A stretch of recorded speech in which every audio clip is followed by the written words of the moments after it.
अस्सलाम वालेकुम। SM news के साथ मैं हूं मुकद्दर रजा। SM न्यूज़ स्टूडियो में खुशामदीद। खबरों का सिलसिला बढ़ाते हुए खबर शामिल करते हैं कराची से।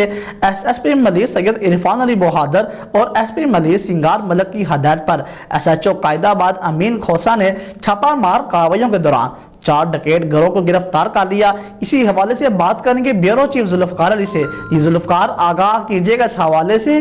जी बिल्कुल। SSP मलिक सैयद इरफान अली बहादुर और SP मलिक संघार मलक की खसूसी हदायत पर SHO कायदाबाद अमीन खोसो ने खुफिया इतला पर मजीद कॉलोनी अल खैर पेट्रोल पंप के करीब एक अहम छापामार कार्रवाई की, जिसके दौरान कायदाबाद की हदूद में लूट मार की मतअद्दद वारदातों में मुलव्वस 4 रुकनी डकैत गिरोह को गिरफ्तार कर लिया गया है।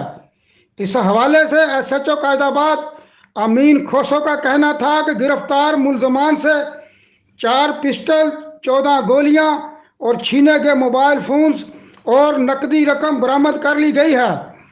उन्हों का बताना था कि दौरान तफ्तीश गिरफ्तार मुलजमान ने मुख्तलिफ थानों की हदूद में डकैती की मतअद्दद वारदातों का इतराफ़ भी किया है। गिरफ्तार मुलजमान में रियाज, हमीदुल्ला उर्फ मीनो, मोहम्मद अमरोज और सैफुल्ला शामिल हैं। जी बहुत शुक्रिया जुल्फकार, तफसीलात से आगाह करने के लिए। अब तक के लिए इतना ही। मजीद खबरों के लिए देखते रहिए SM न्यूज़।